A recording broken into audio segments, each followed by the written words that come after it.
Abe, do you remember who went first last time? Because for the life of me, I can't remember.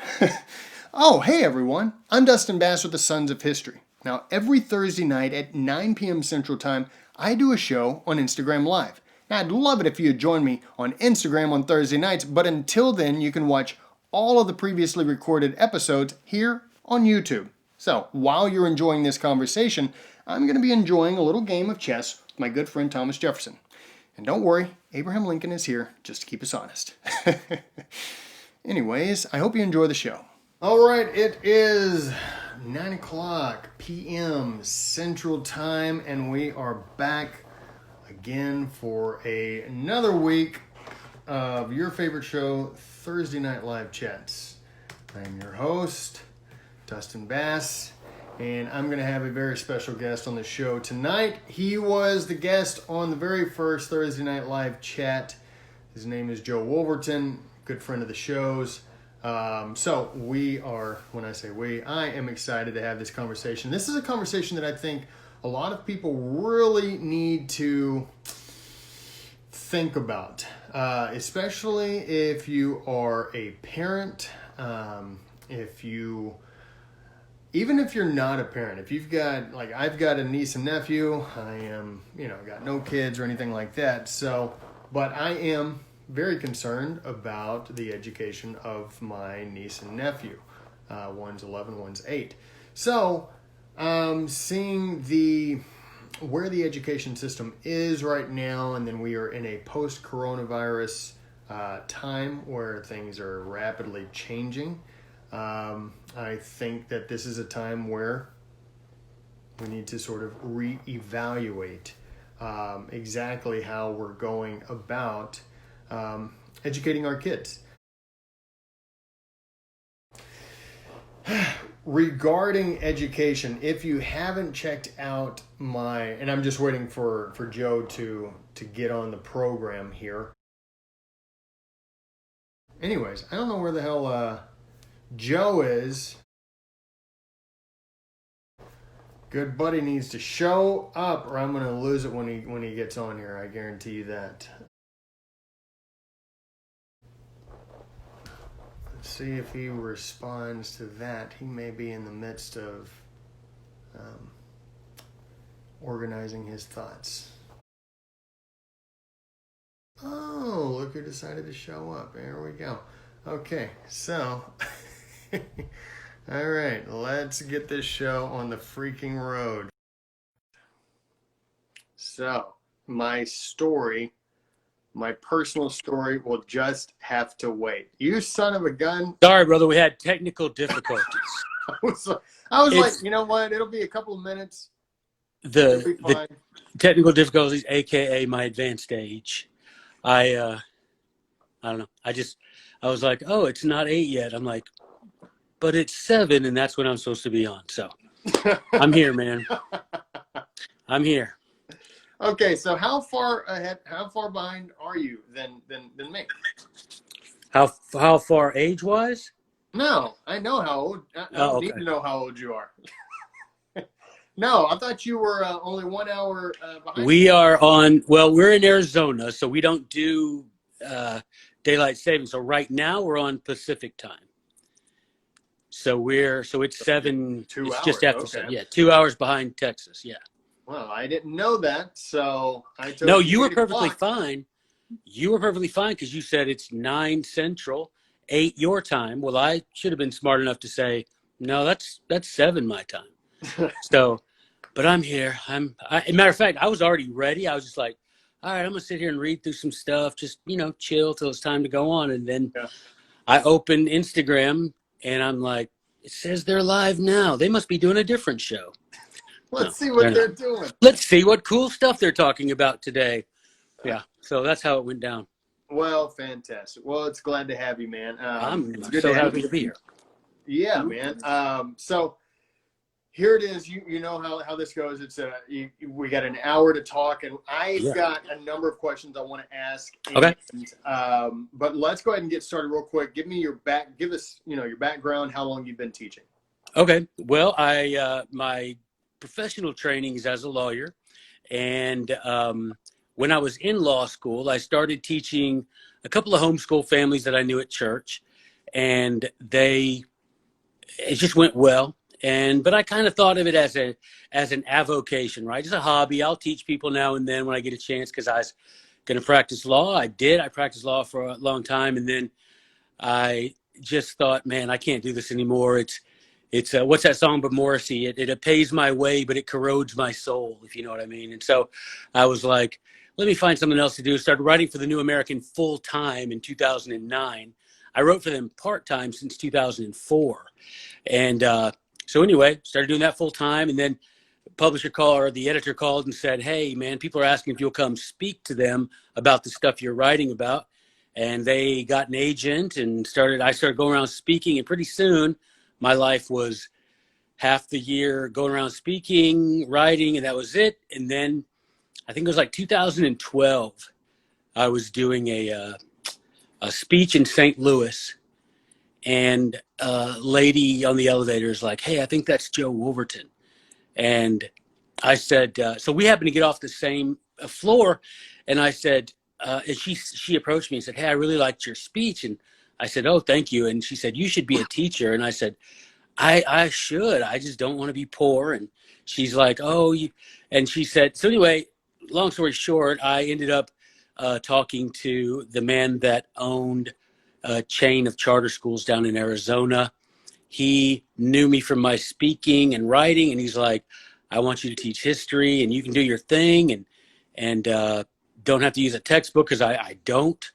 And he's like, do whatever you do, just do it in school. And I did that for 5 years. And as a part of that, the whole time I was teaching, there was this nagging thing in me that said, why are we doing, well, first it started with this. Every time I would speak, someone would say, why have we never had another generation like the founding generation?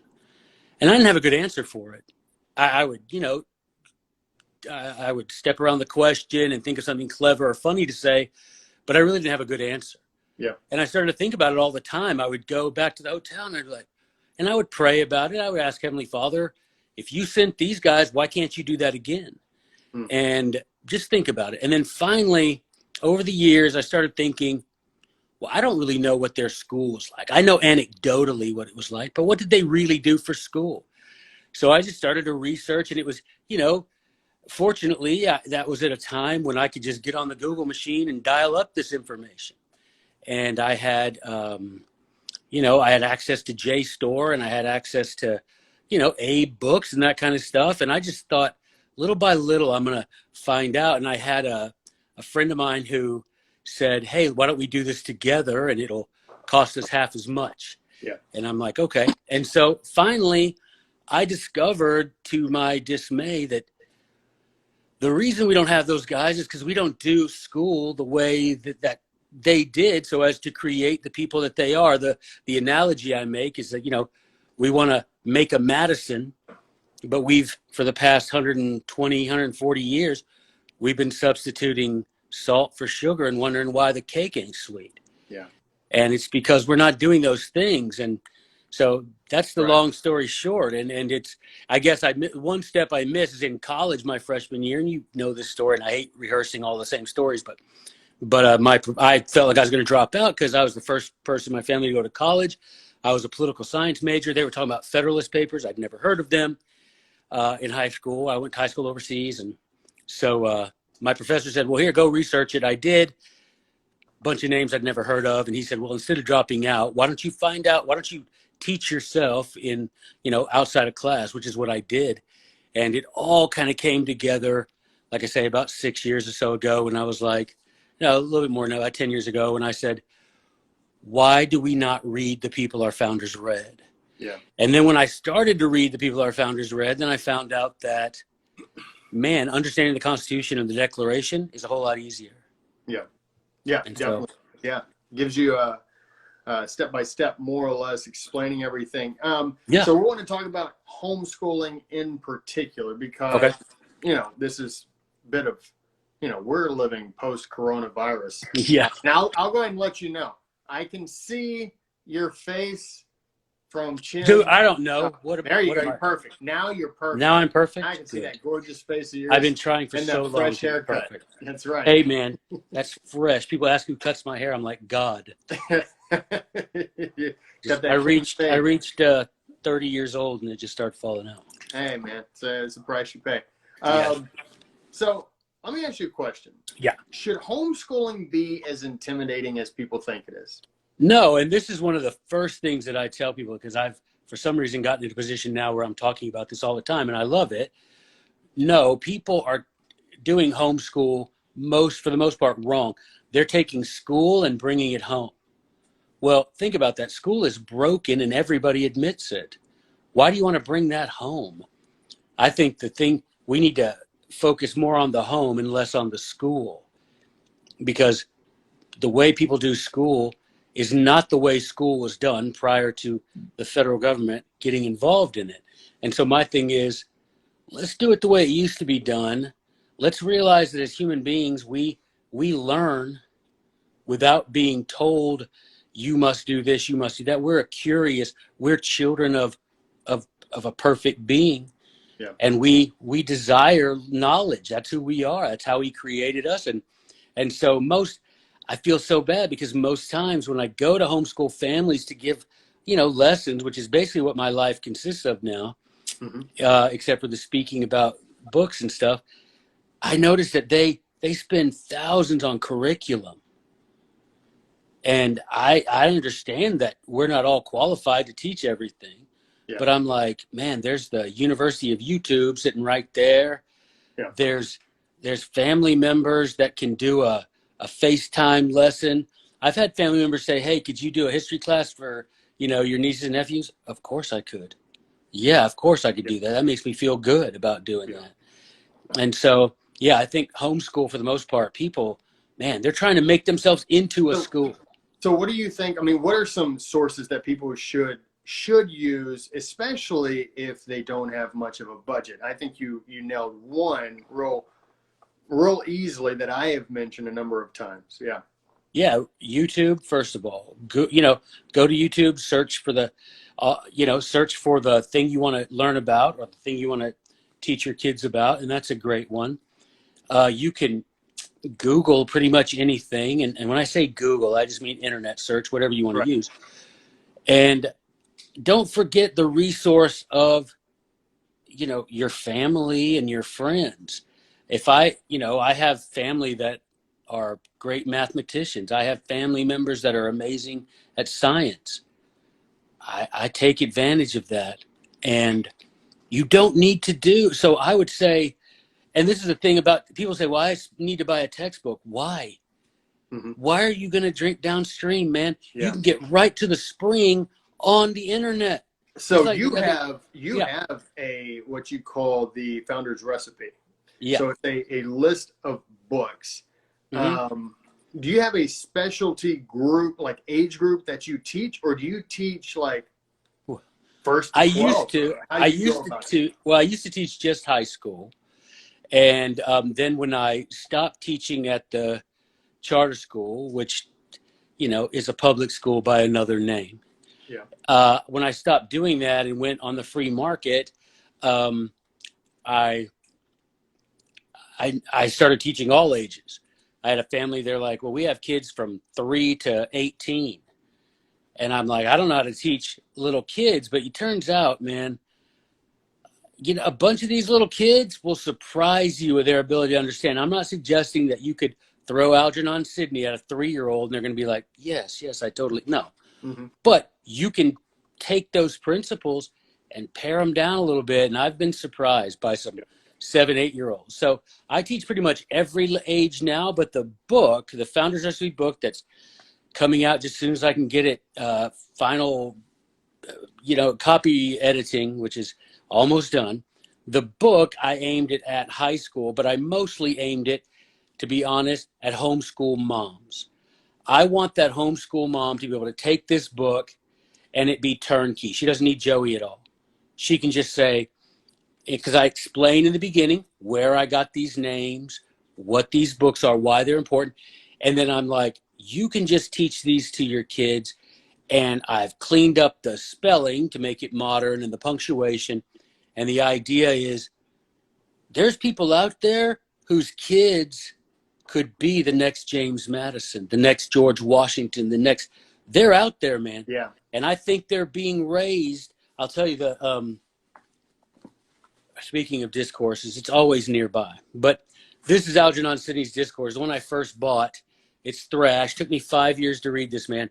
It takes my students a couple of months. Yeah. To show you the difference in the people being sent here versus my generation. Yeah. But one thing he says in here, man, I'll just tell you. So he's talking about how did Rome become free of the kings? And he says, well, what happened is you had these young men who came from unremarkable families, who he calls hid and unregarded, right? That's the phrase Sidney used. They were kept at home. They were being taught virtue outside of the eye of the government. And then he says, the quote, I just love it. He says, they lay hid and unregarded. But when they came to fight for themselves and to employ their valor for the good of their country, they gave such testimonies of bravery as have been admired by all succeeding ages. And they settled such a discipline as produced others like them or more excellent than they for as long as their liberty lasted. So you had these guys growing up in these unimportant, houses being taught valor and virtue. Yeah. And then when they became of age, boom, exploded on the scene. They used those lessons in valor and virtue for the good of their country. And here we are, 2,300 years, 2,400 years later, still talking about them. So how would you go about if you were to encourage a parent to, because we're in the summer now, we're in the middle of two school years, and we're in a real weird time with coronavirus on and all this jazz. So everybody was sent home. So I'm involved in Young Life, so I've got students that I talk to, and a lot of the seniors were like, the last month or whatever, 5 weeks of school, they sort of let the word out without letting the word out that whatever your grade was, as long as whatever happened after that, if it dropped the grade, it wasn't going to drop the grade. It was going to stay there. If it went up, it went up. And I was like, that's sort of where the education system is right there. That's sort of a bit of a microcosm of the education system. I like asking people, if James Madison were to appear in the halls of a contemporary high school, and he couldn't talk, and you couldn't talk to him, where would he think he had landed? There's no way he would think he was out of school. He might think he was at a reform school for wayward youth. He might think he was at a work camp. He might think he's at a lot of places, but there's nothing in our school system that would say, James would say, yeah, I'm at a school. Yeah. No way.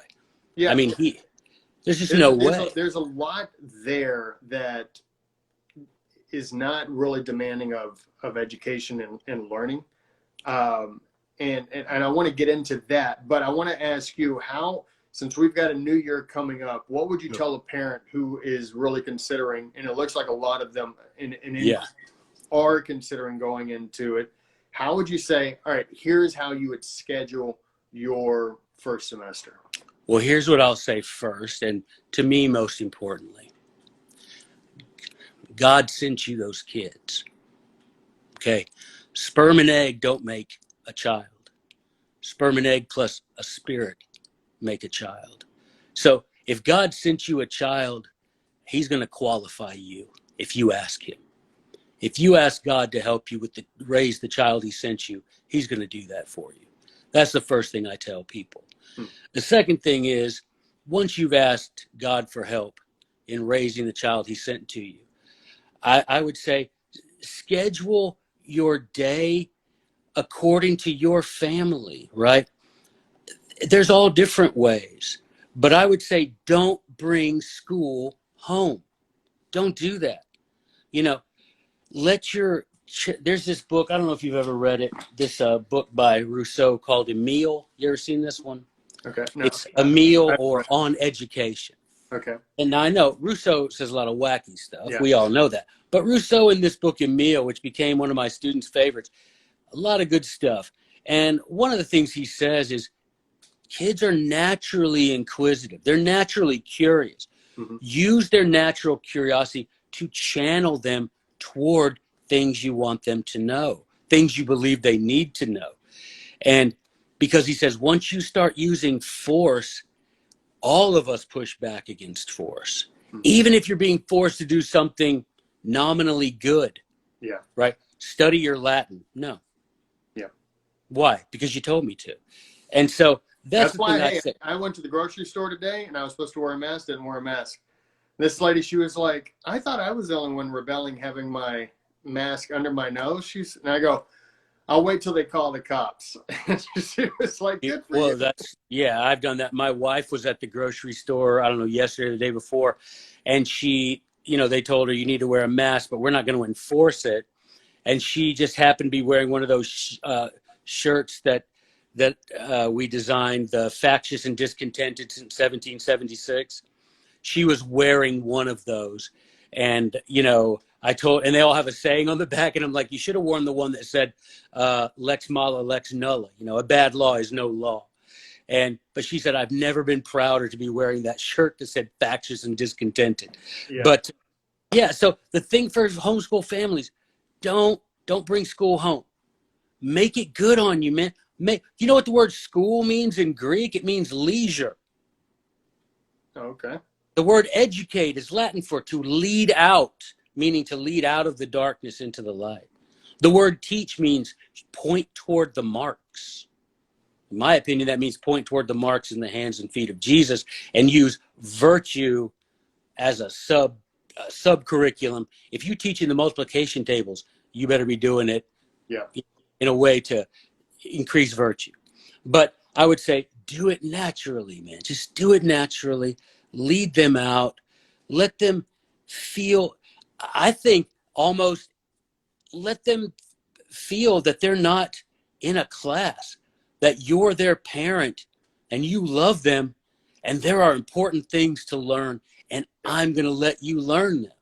And I think the homeschooling method is, like you said, leisure. Like when you're in school, you know that you have about a 45 to 50 minute time period, and then you've got to go to a completely different subject. And if that time period goes by without you understanding, good luck. That's not my problem, right? Precisely. And I think that one of the things that I pointed out the other night, just doing a personal video, was who is going to care the most about the success of that student? The parent. The parent is going to care the most. So which makes sense to me. It's like parents should be if you want the most from your child, you're going to, if you're not going to teach them, you need to know exactly what's going on. And a percentage was thrown at me the other night. I think I was watching a discussion, but it's like the average percentage of people who show up to PTA meetings is around 15%. 15% of the parents that show up. It's just like it's not that they don't care about their child's education. It's just they have offloaded the responsibility of educating their child onto the government, which completely is outsourced. Well, the analogy I used to give is a painful one, but in my experience, the guilty take the truth to be hard. But if I went up to a parent and I gave them a briefcase filled with $100,000 in cash, and I said, now look, you got to let someone hold this for you 8 hours a day. You're not allowed to, they have no accountability to you, but they'll have a piece of paper issued by the government that says they're trustworthy. Are you going to take that $100,000 and give it to one of these people that you meet on the streets with a piece of paper that the government said this person is trustworthy? No way. No way you're doing that. No way you're going to hand that $100,000 off to a stranger. Today, we hand our children to strangers for 13 years. We send them to Caesar and wonder why they come home Roman. Yep. Would you do that with your child? If you're a Christian, would you send your child to a place where the atheists teach atheism and expect them to testify of Christ? You're wanting what will never be. And so that's what I think about.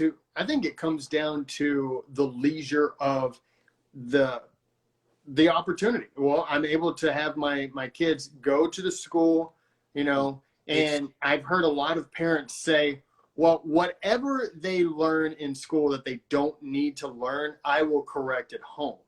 I've heard a friend of mine, he's like, well, I deprogram them. Dude, you're not deprogramming them. No. You're fooling yourself.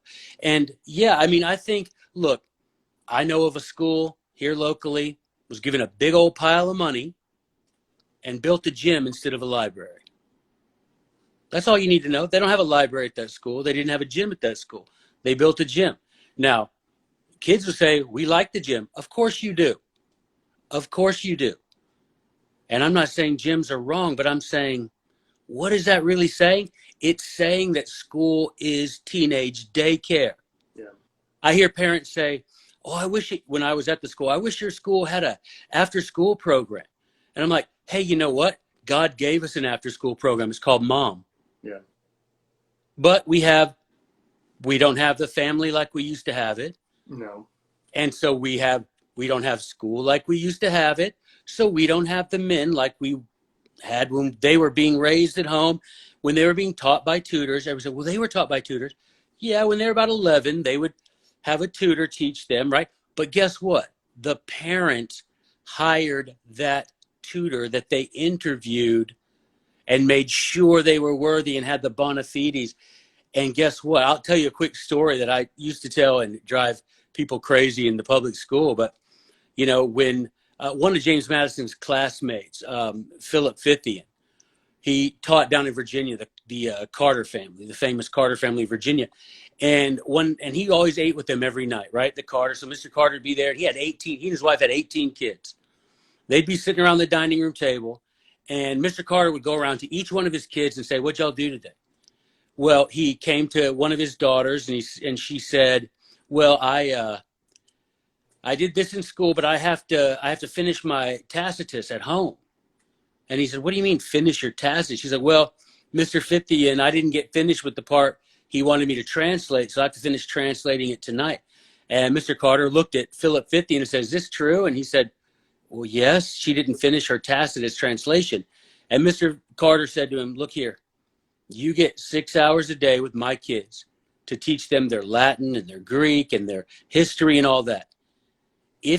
When they come home, they belong to their mother and me exclusively. Yeah. If you can't get their education done in 6 hours a day, I'll find somebody who can. Yeah. And Fithian writes in his journal, I almost lost my job today. And he's like, I'm so glad that he called me on it. Today, you get in trouble if you're a teacher if you don't give homework. Right. Back then, it was like, you do your school. When you get home, mom and dad are in charge. Yeah. Right? You've got things to learn from them, chores to do, whatever. And so it turns out where you have school today is not only 9 hours or whatever, you got parents begging for it to be longer. Yeah. And this whole I'm going to deprogram them in the hour that you have before that you actually see them. Yeah. When you're not in the room with their device and you and your wife get home from work and then everybody goes to bed. That's if you're still married, Well, I'll tell you one thing, and this will blow people's minds. So Plutarch, talk about him all the time because he's amazing. He wrote a thing called Roman Questions. It was basically him answering things about Roman history. It's a catechism, a question and answer. He created a catechism about Roman history. And they said, what about teaching? He said, well, teaching started when people would teach their children and their friends and their relatives. Teaching, he said, for pay, hiring a stranger to teach, did not begin until divorce became commonplace in Rome. Now, he who has ears to hear, let him hear. Exactly. I mean, I wish more people understood the same exact path America is on that Rome was on before it fell apart. Yeah, I put that on Instagram. I used to wonder what that would be like to live at the fall of Rome. I don't wonder anymore. Yeah. No, I mean, hello. Um, this is sort of a loaded question, but do you think public education is the wrong education? And I know that we've sort of hit on that. Well, there's not a question for lots of reasons. One, you have no control of what your kids are being taught. Don't pretend you do. Yeah. You don't. Second, most parents don't even, like you say, 15% of them participate in the PTA. I think that's a high percentage from what I've seen at PTA meetings. But for my thing, one of the biggest problems with it is, guess what? Public education, why do I have any responsibility to pay for your child's education? Where did I sign up for that? You know, you didn't come to me and say, hey, my husband and I are planning on having a kid. We want you to contribute every paycheck to his education. I'd say no, unless they were family or friends. But the bottom line is the government forces me to. So I don't even call it public education anymore. I purposefully call it government education because that's what it is. You can pretend and make nice and, you know, make whatever fantasy you want to help you feel good about it. But the fact is the government's stealing money from your neighbors to pay for your child's education. And that's what makes it, as I call it, and everybody gets all upset, but again, the guilty take the truth to be hard. It's educational food stamps. Public education is educational food stamps. Conservatives hate socialism unless it's their favorite socialism. Yeah, exactly. And so public education is socialist, y'all. Look it up. Karl Marx is one of his planks. I mean that's one of the things in your favorite book, Communist Manifesto. That's right. So I wrote forward to the new edition. I'm working on it right now. I just have a hard time understanding why people would are looking at and questioning why are what is going on with the youth today. Look at they can't have a conversation, they can't debate, they can't I mean where have you been the last 20 plus years? Actually much longer than that, but it's gotten worse, way worse over this new century. Well, I know you've read it, but there's the story that Livy tells about Hannibal's war in Italy against Rome. Miraculously, Rome wins. Don't get me started on that. How that happened, I don't know. How they snatched victory from the jaws of defeat, I don't know. But Hannibal goes home, and he's at the Senate in Carthage, and they're all crying because Rome has put these heavy penalties on them as surrender terms. And they're all crying, and Hannibal's laughing, and they're like, why are you laughing? And he says, why are you crying? Where were you 20 years ago when they were taking your weapons? But they weren't taking your weapons. They were taking the weapons of other people, and you got to keep yours, so you did fine. He's like, where were you when they took the property of other people? It wasn't your property, so you didn't care. He's like, so don't cry, okay? You could have saved all of this 20 years ago. You chose not to. And so for parents, I see that the same way. It's like, I just honestly, it's like you said, it's convenience. It's teenage daycare, man. I can do my thing for 9 hours a day if my kids aren't here and I don't have to teach them. Yeah. But man, this is my opinion. And I don't care. Like I told you, I'm bringing the Holy Ghost tonight, man. Hey, I forgot to mention that. Yeah, that's your guest. Yeah. My opinion, yes, right, the extra guest. My opinion is this. All parents are going to have that interview with Jesus. And they're going to have to give an account for what they taught, what they did, how they raised that child. You're not going to be able to be clever to Jesus. You're not going to be able to lie. You're not going to be able to trick him. And he's just going to be looking you in the eye, and you're going to have one of two responses. One, you're going to be so happy to give him the report of what you did, even though it cost you everything. Mm-hmm. Or number two, you're going to be like, well, but, I couldn't have afforded my extra house or that 3 vacations. And he's going to be like, depart from me. Worker of iniquity. Yeah. I don't want that for people. No. It's not something that we're joyous about, but God has he gives us children, and we are to watch over them, and we are to study our kids, and we are to understand, what their interests are, but we're also supposed to guide them. A neighbor of mine, she said that I think it was her daughter. This was, a long time ago, but her daughter just had a baby and, left the baby with her, Right. and went out and was gone till all hours of the night. And then she's like, what do you think that you're doing? And the girl and her daughter was like, well, I still have a life. And she was like, no, you don't. Not anymore. Not for at least 18 years. And that is the understanding that I think parents, and that's one of the reasons, I don't want to say that that's why I haven't gotten married and had kids, but it is one of the benefits of not having kids is that, I think, but I think you're afraid to just restrict all that beauty to one woman. You're like, I need to spread this around, Yeah, but I'm not spreading it around. I'm here at the house all the time, just reading and paying attention to what you have to say. A man of philosophic joy. But I ran across a quote. Actually, I'm saying it like the guy. Across a quote by Anthony Sutton, and he said, "The function of education is to develop the individual, not develop a state machine." And that is what we have run into, and you see it all the time. Where you have right now with a lot of these, let's just call them political movements. Mm-hmm. And that's fine to feel a certain way politically, but it's not okay to feel that way. And then when somebody calls you on the carpet on it, you have zero clue of how to discuss it. And that is a reflection, and you shout them down. That is a reflection on the education system. But it's not just a reflection on the education system that they failed the child, but it's that they've turned them into a state machine. Right, but God's not going to hold a principal accountable for your child. You can say to Jesus in that day, yeah, but her history teacher didn't know much. He's like, I don't care. Yeah. You're her history teacher. I sent her to you. You're her history teacher. Did you hide? And so would you imagine that Nellie Madison, James Madison's mom, if you went to her when that was her first kid, had him when she was 19. If you went to Nellie and said, hey, can we have James until he's 18 and we promise we'll teach him well? And she's like, well, who's his teacher? That doesn't matter to you. Her name is Mrs. Smith. Well, what do we know about her? Well, the government says she's qualified. Well, I'm going to have my husband talk to him, see if she's worth if she's worth her pay as a teacher. Oh, don't worry about it. You ain't got to worry about it.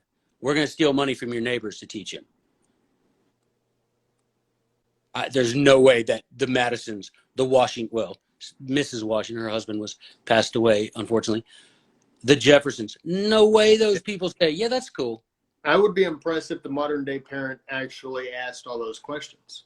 Well, and that's the thing. I used to say in school, why are y'all here? I'm like, because I would say in class, I hate school as much as you do. Yeah. I'm here using the tyrant's money to tear the tyrant down. And I would say, I hate it as much as you. Why are you here? And they would say, my parents make me. No, they don't. I mean, well, they do, but they're like, we have to. The government says we have to.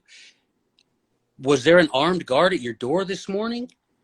Was there a gun pointed at your parents? No, your parents willingly dropped you off. Yeah. Willing. And I'm saying, teaching your children is a parental responsibility. I'm not saying don't hire tutors. I'm a tutor. Yeah.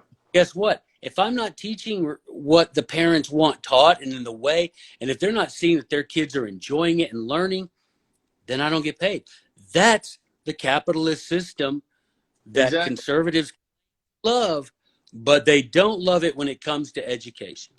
Yeah. Which is so bizarre. I was reading an article, and we'll wrap up here in a second, but I was reading an article earlier about how, post-coronavirus, things are going to change in the education system. I know in New York City, Cuomo is wanting to add more, technology, and that has been proven not to be as efficient or effective as many had hoped. But the New York State Union of Teachers came out and said, that they were against more ed tech and that they were interested in educating, quote unquote, the whole child. And that's my fear, is that they're trying to educate the whole child. I think there are a number of things that need to be left off the list and needs to be kept with the parents. And that comes back to what we're saying is like parents, and I know that there are individual parents who may be watching this or may end up watching it, or even if they don't watch it, it's true that they're like, no, I actually do teach my kids these specific things, but you are in the minority. I'm sorry to say. Yeah. There are certain things that need to be left off the list. One is sex education. That needs to be left off the list. That needs to be left to the parent. And they don't need to be taught, sexual orientation education. They don't need to be taught a lot of this stuff. It creates sexual confusion, which is something that you do see now big time. And it is now your sexual orientation has become more of a trend instead of just an understanding of who you are. Right. And I had parents, I remember, complain to me that the administration at the school I was teaching at demanded that we stop mentioning God as an influence on the founding. And I said, if you're saying that it's true, the religion did influence the founding, that's true. But my question, and I said it to the parents, and most of them got mad at me, then why are you sending them there? Why are you sending your kids to this school if you want your kids to be taught about God? Yeah. You know they won't be, yet I guarantee you tomorrow you're going to complain on Facebook about put God back in school. How about put kids back at home? Yeah. How about take your kids out of the school where God's not being an influence? It's been a continual, and it's not like just progressive.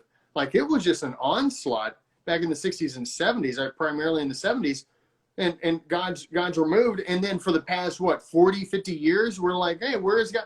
Don't give me this. Yeah, I don't want God in the classroom. I want you to shut down the classroom. Speak with your feet, man. Tell that administration, okay, you saying that God cannot be mentioned. My kids aren't coming back. But this is what I preach to them every day in class. I'd be like, y'all are saying this, but you'll be back next year.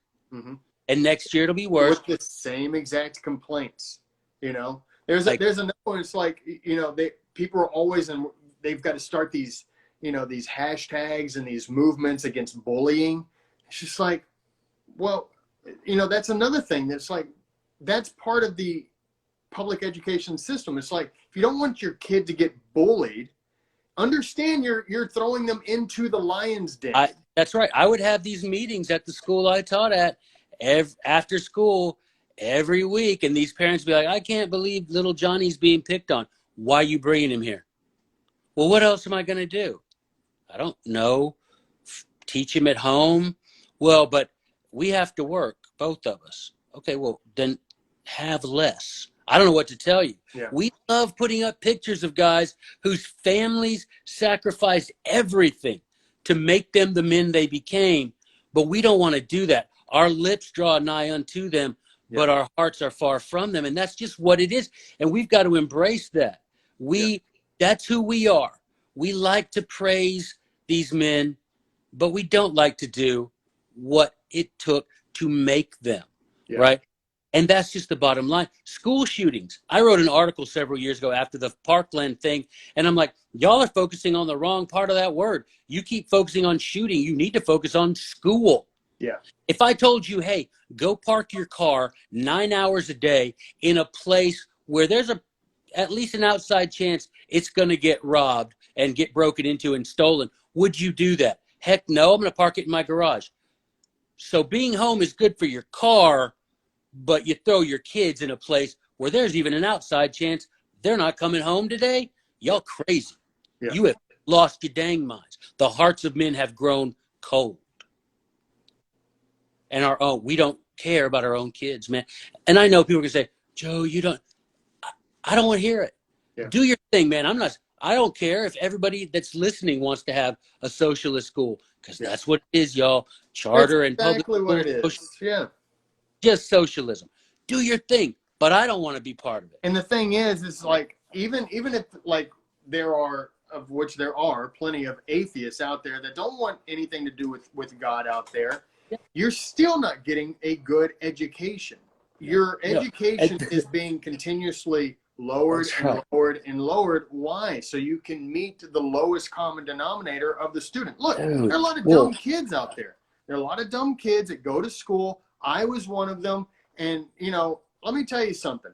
If my teachers and when I went to college, if my professors as well had dropped everything to my standard, you know, kids out there would have they would have loved it. It would have been great because it would have been so easy.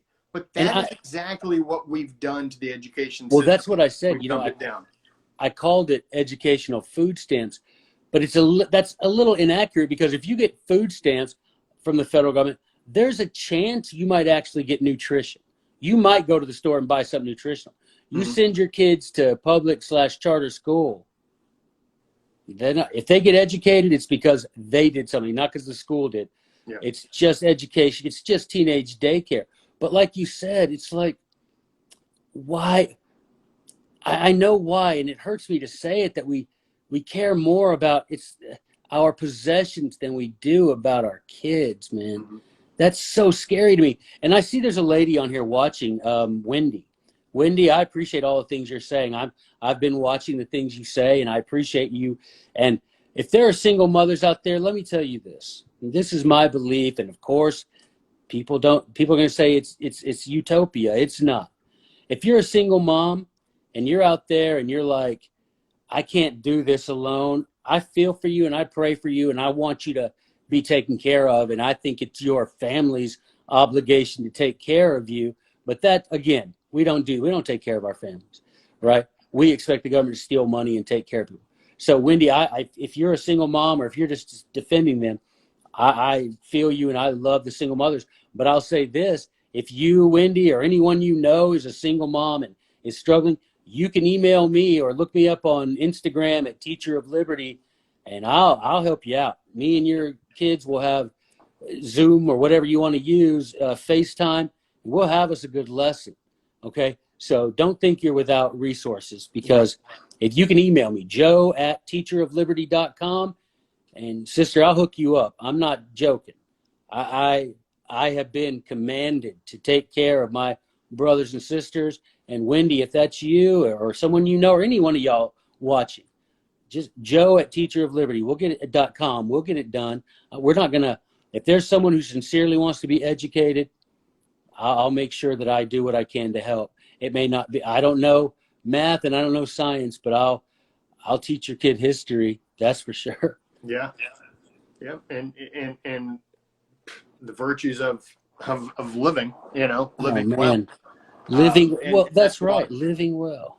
And you also understand the role of government, which is something nobody understands now. I mean, we're wrapping up. We only got a few more minutes left, but I did want to touch on that, is the role of government. There are so many who don't understand what the role of government is, and yet that is their primary complaint, is the government. But you don't know how it works. You don't know how it's supposed to work. Yeah. You just think that it's supposed to give you things, which is what it does with the socialist education system, the government, you know, education.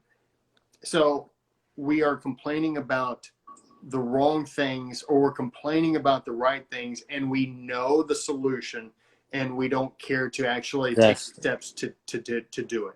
And that's my concern, is that the ongoing complaints of our education system is failing us. Let's throw more money at it. Does not work. It's never worked.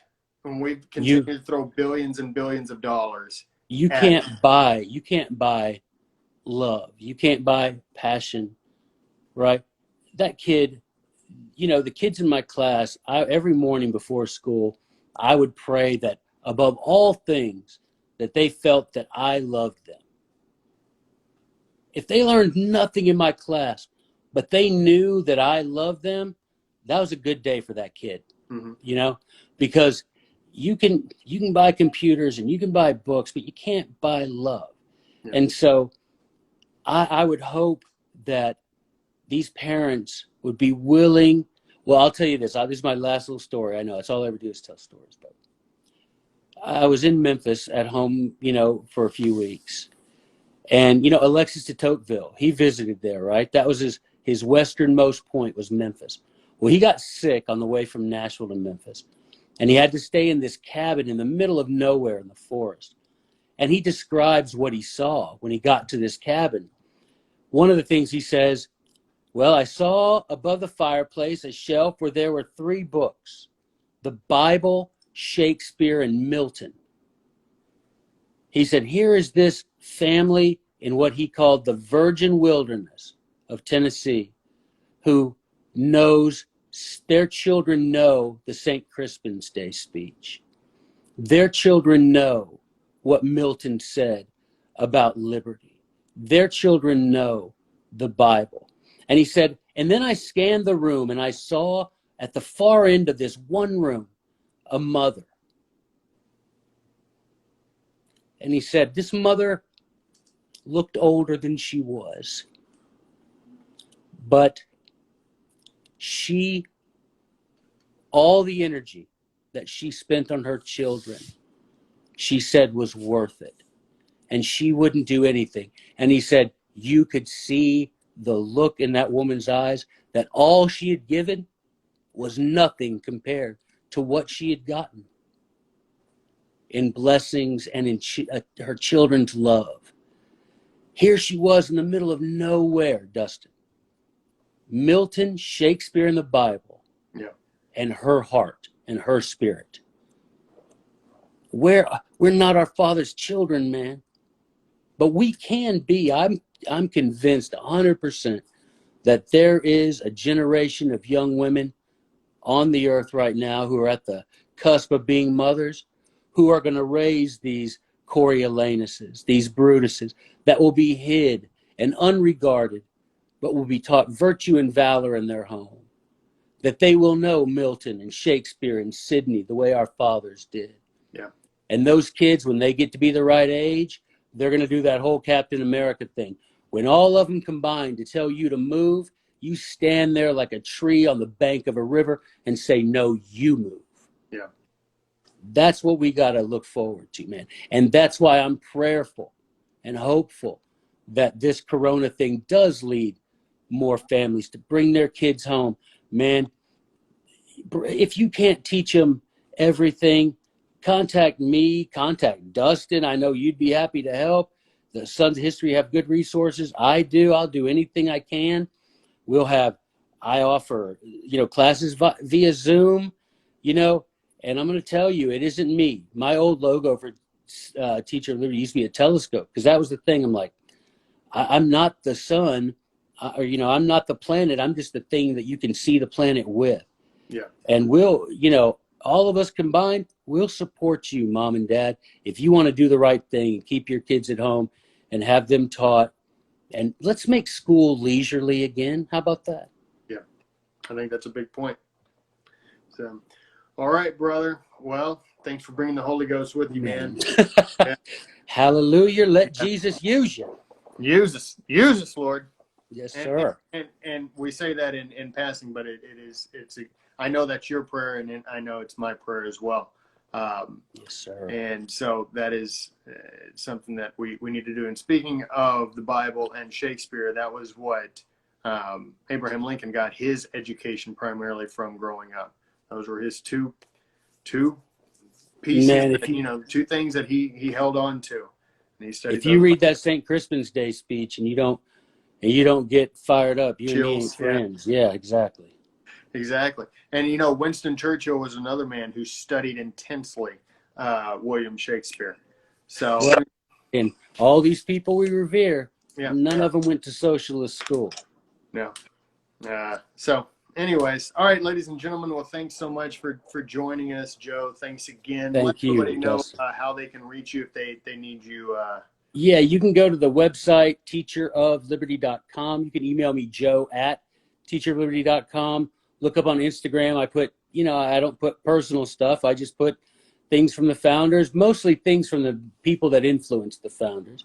And like I say, if you want to email me and get set up with I do lots of homeschool co-op groups, and I've been surprised by the number of people that just since the corona have become homeschool families, and they're thriving. So you can thrive too. And when it comes to affording it, we'll make that possible. Awesome. Yeah. And yeah, Wendy, Edgar Allan Poe was my first love growing up. So yeah, Awesome. Good stuff. All right. Well, thanks. And Pluto equals planet. I love that name, by the way. That's a hilarious stuff. That's one of my old students right there. He's a good one. Yeah. Yeah. Good stuff, man. All right, brother. Love you, man. All right. You Thanks for being too, on the show. Justin. Really appreciate it. Thank you so much for everything you do. Right. Honestly. You got it, man. You too. All right. We appreciate you. All right, brother. Talk to you later. See ya. All right. Now that was a really good conversation, even if I have to say so myself. Now, if you could do us a favor and subscribe to our YouTube channel, and if you don't mind, like and comment on this video. While you're doing that, I'm going to wait for Thomas Jefferson to make his next move.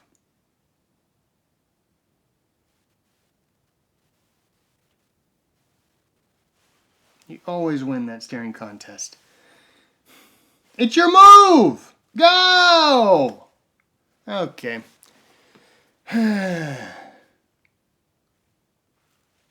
You seeing this? Are you watching this?